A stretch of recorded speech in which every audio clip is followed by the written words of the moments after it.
escolhendo Ana Carolina e vira board.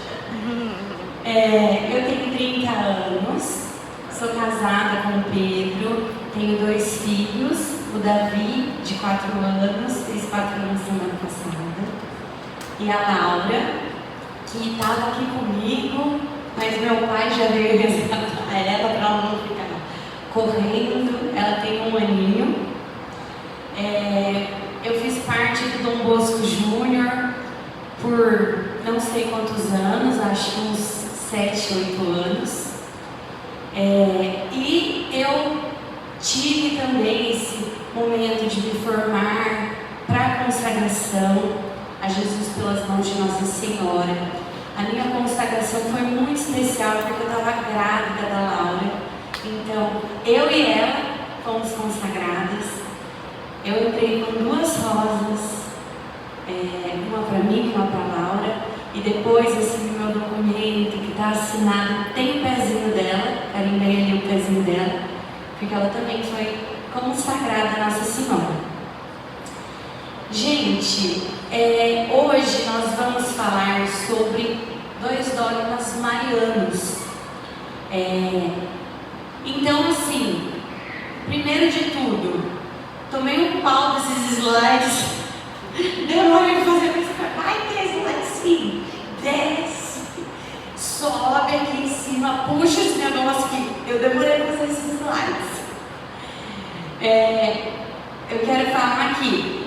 Eu não vou abrir os documentos, os livros, no catecismo, na Bíblia, porque é muita coisa. Então eu trouxe tudo dentro do slide, tá? Para que vocês possam anotar. Se em algum momento vocês tiverem qualquer dúvida, pode levantar a mão, pode conversar aqui, não precisa ficar esperando eu concluir, tá? Aí eu falo, daqui a pouco eu falo sobre isso. Ou eu falo, não sei, a gente pesquisa, alguém sabe. Ou eu respondo, tá bom? Então, eu separei essa formação em 3 partes. Primeiro, a gente vai falar um pouquinho sobre dogmas. Como é a primeira vez, que vocês estão na primeira parte dos dogmas, então a primeira parte vai ser voltada a um pouquinho disso. Eu sei que não é uma formação de dogmas, mas é importante para a compreensão e para aquilo também fixar no nosso coração com um entendimento e não só como uma obrigação. Depois nós vamos falar sobre o dogma Maria Mãe de Deus e depois o dogma da virgindade perpétua. O que é um dogma? Esse é o nosso fofinho Papa Leão. E a definição do dogma. Dogma é uma formulação de fé anunciada ex cátedra, como divina revelação e já contida na Sagrada Escritura e na tradição viva. A gente tem muitas vezes a definiçãozinha de dogma, a verdade de fé, E é realmente isso. É uma verdade de fé. Então, dogma é uma formulação de fé. É um magistério resolvendo alguma situação, proclamando alguma situação, nos ensinando alguma coisa que é cerne da nossa fé, anunciada ex cátedra, que é o Papa ali, infalível, na posição de Pedro. Cátedra, ex cátedra significa a partir da cátedra, a partir da cadeira, que é a cadeira de Pedro, de toda a sucessão apostólica. Então, quando um dogma é proclamado, não é só o Papa que está lá. Se fosse, já era demais, Mas ele está ali honrando toda a sucessão apostólica, honrando toda a tradição viva da Igreja Católica. Então, esse ensinamento que é dogmático, a gente como católico é obrigado a aceitar. Se você se diz, eu sou católico, apostólico, romano, é igual aos termos e condições da Schengen, que a gente assina. É isso, você assinou. aceita todos os dogmas da igreja. Aí, claro que nossa função como cristãos, como católicos, é sempre nos aprofundar, né? E assim, muitas vezes, os dogmas são tidos como: a igreja não sabe explicar, então ela coloca como dogma. Porque, não tem na Bíblia que Maria foi virgem a vida inteira. Então a igreja, como não tem como explicar, fala que é dogma. Por quê? É uma verdade de fé, ninguém pode contradizer o que está falando, ninguém pode não aceitar. E coloca que é a conta do dogma. Ou é na conta do dogma ou na conta do mistério, né? Quando a gente também não sabe explicar as coisas, fala: faz parte do mistério de Deus. Tem coisas que são realmente parte do mistério, que a gente não vai entender na totalidade. Mas não é porque a igreja não sabe explicar, não é porque a igreja não tem fundamentos, não é porque a igreja não tem base bíblica. Não é por isso. E os dogmas, gente, eles não são proclamados do nada, tá? Não é tudo que vira dogmático. Não é tudo que do nada, não. Então vamos colocar tudo como dogma. O YouCat, que é o Catecismo Jovem, ele é bem legal. Ele é com perguntas e respostas, né? E ele diz que os dogmas são remédios para as heresias. Então, é assim que acontece. Uma heresia surge e vem um dogma como remédio. Você toma remédio antes de ficar gripado? Não toma. Meu marido toma, porque é hipocondríaco, mas não podia, né? Ele fala: tô começando a raspar a garganta. Aí já toma 2 nimesulinas. Eu fico: Deus. Mas a igreja não sai proclamando dogma assim, porque não é assim, é uma coisa muito séria. Esse pronunciamento do Papa é infalível, não vai contradizer nada dentro das Sagradas Escrituras, não vai contradizer nada dentro da tradição, não é uma coisa fácil. Então, ao longo da história, quando surgia uma heresia, vinha a igreja para sanar, para ser o remédio dessa heresia. Aqui é o tripé da Igreja Católica, que é a Sagrada Tradição, uma imagem aqui de Jesus falando ali com os apóstolos, oralmente, passando oralmente os seus ensinamentos. A Sagrada Escritura, que é a nossa Bíblia, e o Sagrado Magistério, que aqui, lá no Vaticano, os bispos, o Papa, né? Esse é o tripé da Igreja Católica. Os 3 têm a mesma importância. Isso que nos difere dos protestantes, né? Porque um dos fundamentos da reforma protestante é somente a Escritura.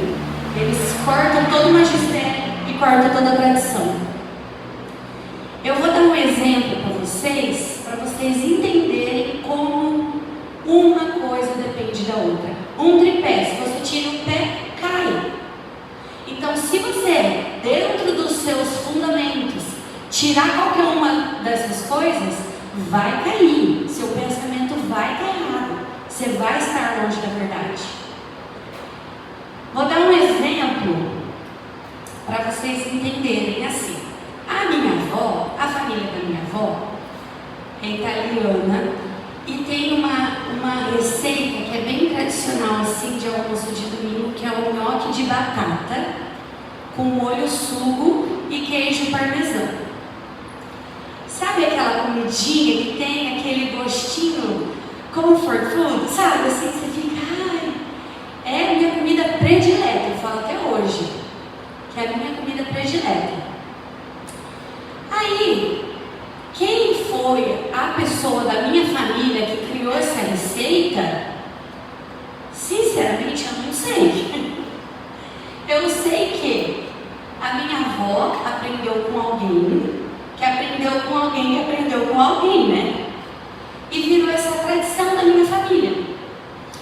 Vamos supor que alguém chega e fala assim: ai, aquele nhoque da nossa família é tão gostoso, aquele nhoque de mandioquinha. Opa, não é esse, é de batata. Aí chega outra pessoa que fala: nossa, aquele nhoque de batata com molho branco é tradição, né, da nossa família, sempre tinha no almoço de domingo. Opa, tem algo errado. Eu vou lá, vou juntar minha família, vou falar assim: gente, ó, vem cá. Tô percebendo que essa tradição está se perdendo. A gente não está conseguindo ali conciliar todo mundo na mesma receita. Vamos fazer uma coisa? Vamos escrever a receita para que isso não se perca? Aí meu pai vai falar: olha, era assim que fazia massa. Aí a minha tia vai chegar e vai falar alguma coisa, minha avó vai falar outra. Aí a gente vai pegar uma receita e escrever: o nhoque de batata da família Bordinassi, que é o nhoque de batata com molho sugo e queijo parmesão. Ficou escrito. Quando o Davi e a Laura, meus filhos, tiverem netos, eles vão pegar, olha a receita aqui, e não vão ter dúvidas, porque está posto. É assim que a igreja faz. Tem uma tradição que perdura por séculos. Que quem foi o primeiro que ensinou? Jesus, que passou por seus apóstolos. E os apóstolos foram passando pelos seus sucessores. Só que quando o tempo estava curto, era mais fácil, todo mundo lembra. Só que o tempo foi passando, e as pessoas foram esquecendo. E cada um foi fazendo a receita do jeito que queria. Aí não tinha Bíblia. A Bíblia não estava feita. Não estava escrita, não estava agrupada como livro sagrado. Aí, o que a igreja faz?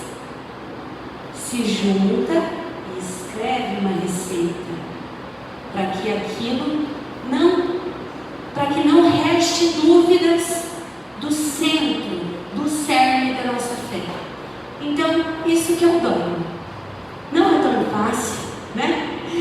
E assim, quando eu digo que eu dei o exemplo, né, da minha família se reunindo, é o Papa se reunindo com o magistério, estudando tudo que está escrito, estudando a tradição, conversando com todo mundo. Então não é uma coisinha rápida, não é uma coisinha fácil, tá bom? Aqui, como eu falei da Bíblia, eu só coloquei uma linha do tempo para a gente entender que às vezes a gente não tem noção. A ressurreição de Cristo foi aqui, entre 30 e 33. Os primeiros livros da Bíblia, aqui, do Novo Testamento, obviamente, né, começaram a ser escritos aqui. O que vocês acham que ficou aqui, ó, nesse tempo? O que sustentou os ensinamentos do Senhor? A santa tradição. A Bíblia não caiu do céu.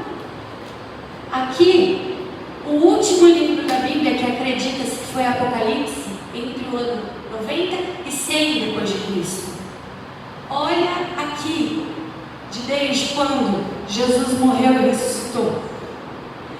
Como que a palavra do Senhor ia continuar viva se nós não tivéssemos a santa tradição? Então, se você acredita na Bíblia como Sagrada Escritura, você precisa acreditar na santa tradição. E elas nunca vão se contradizer. Nunca. Porque uma veio da outra. Então, falando novamente dos protestantes, né, ainda mais entrando no tema Maria, não tem como a gente fugir disso, eles falarem que é só a Escritura, então eles podem rasgar a Bíblia e jogar fora. Porque Jesus não deixou uma Bíblia pra gente. Jesus voltou para os céus aqui. Ele não deixou uma Bíblia, ele deixou uma igreja e E é essa igreja que aqui, reconheceu oficialmente o conjunto dos livros sagrados inspirados e colocaram juntos ali. A Santa Igreja que protegeu a Bíblia, a Santa Igreja que foi perseguida e conseguiu guardar a Bíblia. Então, olha quantos anos se passaram.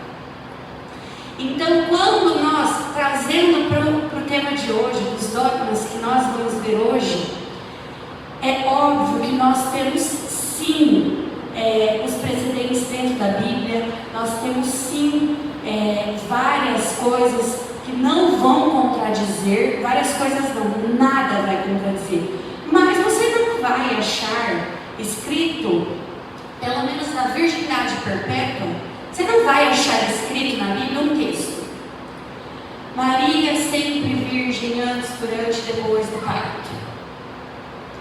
Por que a gente não vai achar? Porque a Bíblia não foi feita para falar sobre Maria. No último versículo do Evangelho de João, ele fala que muitas coisas aconteceram e nem tudo foi escrito. Se vocês pegarem a vida pública de Jesus, são poucas páginas. E João fala que Jesus fez muito mais, mas que este livro está sendo escrito para que creais que Jesus é o verdadeiro Cristo. E até no tratado, eles vão começar a ler, vocês começaram, mas é bem no comecinho. Até São Luís fala que na primeira vinda de Jesus, Maria ficou escondida, para que as pessoas não confundissem. Porque Jesus veio assim, era uma coisa muito estrondorosa. Ele acabou com tudo.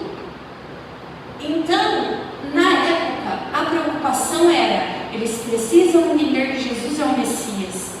E São Luís fala também que Maria era tão extraordinária, Maria era tão bela, ela era tão doce, que era capaz que as pessoas confundissem mesmo. Então Maria foi escondida também na primeira vinda de Jesus. E São Luís fala muito da segunda vinda de Jesus, E que nessa vinda que também Maria vai continuar reinando ao lado do nosso Senhor Jesus Cristo. Então assim, nós entendemos que nem tudo está escrito na Bíblia e que a Bíblia foi feita com esse intuito, de nos revelar a Jesus como Cristo e Salvador. Por isso que não está, porque às vezes podem nos questionar: nossa, mas se ela é tão importante assim, por que não está escrito? Porque não era o momento dela, era o momento de quebrar paradigmas e que as pessoas aceitassem Jesus.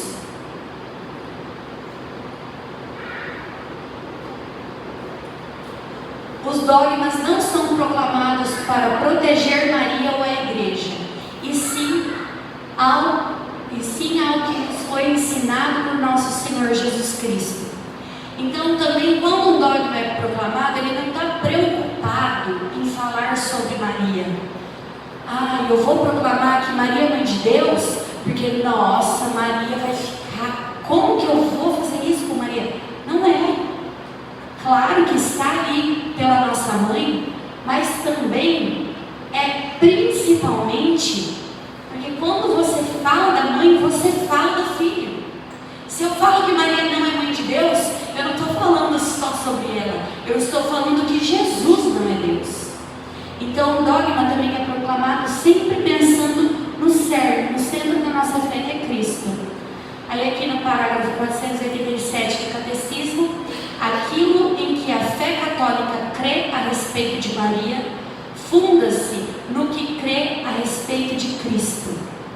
Então também a gente não desassocia a mãe e do filho, Então vamos lá, o primeiro dogma: Maria, mãe de Deus. Achei essa imagem linda, gente. Toda mundo tem internet, achei as fotos, fica bem linda.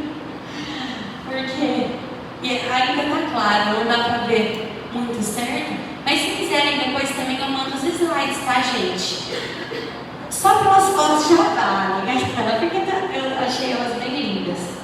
Maria ali com um bebezinho, Eu que sou mãe, lembro das madrugadas, sei o que significa ser mãe, né? Então ter ali nossa mãe com Jesus pequenininho, indefeso, e ela sendo tudo para ele, eu acho fofo demais. Então vamos lá. O que esse dogma nos ensina? Que Maria, mãe de Jesus, é verdadeiramente mãe de Deus, porque seu filho Jesus Cristo é Deus e homem ao mesmo tempo. Como eu falei para vocês, a gente está, quando um dogma é proclamado, ele está preocupado com o que se fala do Senhor também, de Deus, porque Deus sempre vai ser o centro, né? Então, assim, a gente vai ver qual era a heresia da época, o que a galera estava falando de errado e por que a igreja teve que vir e falar que era um dogma Maria ser mãe de Deus, tá bom? A heresia da época era o nestorianismo. Gente, tem muita palavra estranha, tá? Se eu errar, vocês não me julguem. Então, o que esse nestorianismo fazia? Acho que era Nestório, né? O nome do cara que falava. Isso foi Nestório mesmo, em século V, tá bom? Em Jesus Cristo haveria duas pessoas separadas, uma divina e uma humana. Por causa disso, ele dizia que Maria, mãe de Deus, deveria ser chamada Maria, mãe de Cristo, Christotokos, e não mãe de Deus, Theotokos. As coisas também vai se preocupar, né? Pelo amor de Deus. Então, o que era isso? Nestório falava dessas duas pessoas de Jesus. Então colocava Jesus como sendo dois. E isso fere a divindade do nosso Senhor. Porque, e até é um dos dogmas de Jesus, né, sobre Jesus que foi proclamado, que Jesus é 100% Deus e 100% homem. Então na época foi isso. Eu acho que esse dogma, para nós, nesse período, é mais normal, a gente acha mais normal. Mas, por que é importante também a gente conhecer os dogmas? Porque as heresias, a gente vê isso na história, elas vão e voltam.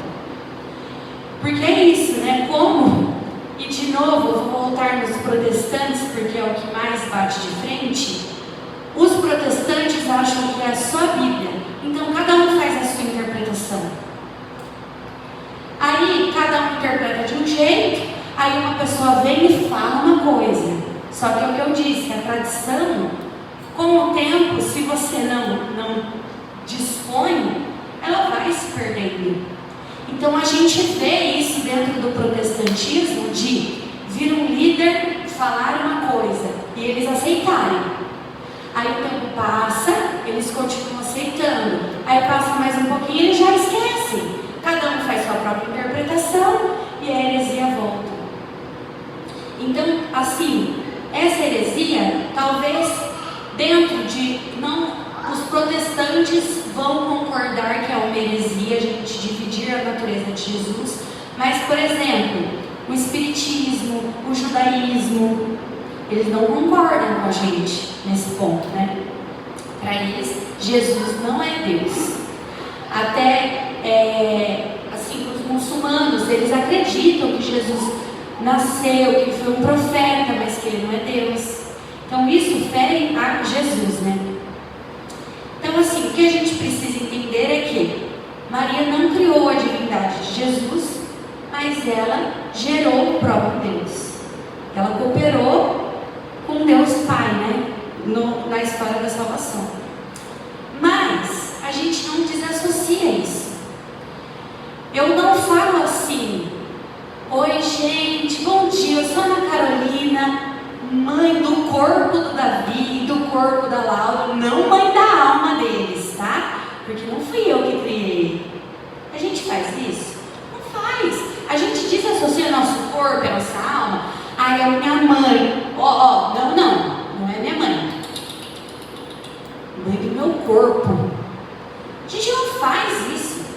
Nós temos que ter um entendimento. Não foi Maria que criou a divindade de Jesus, como não fui eu que coloquei a alma dentro dos meus filhos. Foi Deus que soprou a vida.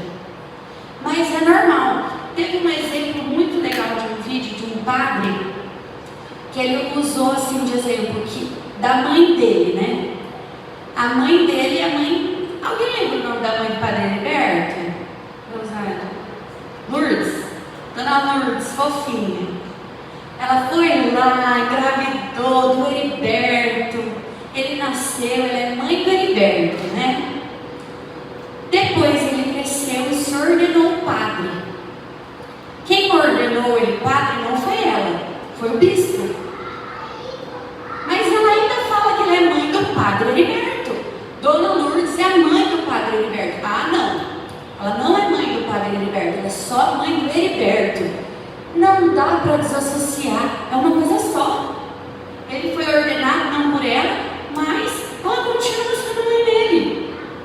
Então, do mesmo jeito, Maria é mãe do nosso Senhor Jesus Cristo. Temos que ter um entendimento que foi o Espírito Santo que criou essa divindade, né? Mas Maria gerou e a gente não desassocia. E além do nestorismo, outras heresias vinham também, que o arianismo, que é mais famoso, que falava que Jesus não era Deus. Então, se Jesus não é Deus, Maria não é mãe de Deus. Aí nós temos também as provas bíblicas, né? Onde foi proclamado o dogma foi no Concílio de Éfeso, 431 d.C., condenou a heresia, declarando que Jesus é uma única pessoa divina, o Filho de Deus, e declarou que Maria é verdadeiramente mãe de Deus, Theotokos. Então é aí que o dogma foi proclamado. Nós temos aqui a prova bíblica, que é a mais clara do mundo, que é Santa Isabel, Lucas 1,43. De onde me vem esta honra de vir a mim a mãe de meu Senhor? Santa Isabel mesmo fala. E no texto, quando Isabel vê Maria, fala no texto que ela, cheia do Espírito Santo, fala: a mãe do meu Senhor. Então nós temos uma prova bíblica de que Santa Isabel estava inspirada pelo Espírito Santo para falar que Maria era a mãe do Senhor. E daí assim, das partes das traduções, no original fala Adonai, e outras traduções fala Kyrios, que é como os judeus chamam a Deus, porque em algum momento ali também falam que há um erro de interpretação, que ela não está falando do Senhor como Deus. Mas até hoje os judeus chamam a Deus como Adonai. Então, não é essa dúvida de que Santa Isabel, inspirada pelo Espírito Santo, já declarou que Maria era mãe do Senhor. E aqui, gente, é um pergaminho. Deixa eu pegar qual século que é.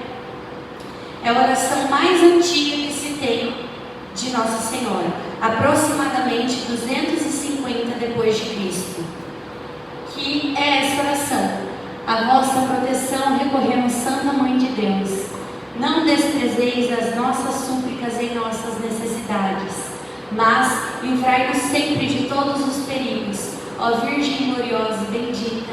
Amém. O Padre Valdemir colocava ali para a gente rezar, né? Vocês lembram? Na missa, é a primeira oração. A Bíblia não estava nem junta como livro. E a igreja primitiva já rezava Santa Mãe de Deus. E já recorria à intercessão de Maria. Então assim, né? Fica difícil não acreditar, né, gente? Aí, para acabar esse dogma, eu quero fazer uma comparação de Maria com a nova Arca da Aliança. Essa aqui é a Arca da Aliança, lá do Antigo Testamento, que era feita de ouro, com imagens que o Senhor ordenou que fizesse, né? Os querubins ali em cima.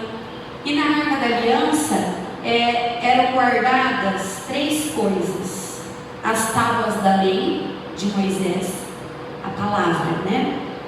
O maná que choveu lá no Egito, o alimento, e a vara de Arão. Fui pesquisar que eu não sabia o que era essa história, mas quando Arão foi escolhido, a vara dele floresceu, deu frutos, flores, e o povo guardou essa vara para provar a presença de Deus no povo, para provar que Deus estava junto deles. Então, a comparação de Maria com a nova Arca da Aliança é porque Maria levou em seu ventre a palavra de Deus, igual a arca levou os mandamentos, trouxe ao mundo Jesus, que é o pão da vida, o nosso alimento, né? O maná, e a presença real de Deus entre os homens, que simboliza a vara de Arão, porque é através de Maria que nós tivemos essa presença real e física do Senhor. Depois eu vou voltar nisso, tá? Mas sobre o dogma Maria Mãe de Deus, acho que é isso. Certeza. Alguém quer falar alguma coisa? Uma pausa? Tá bom. Tá.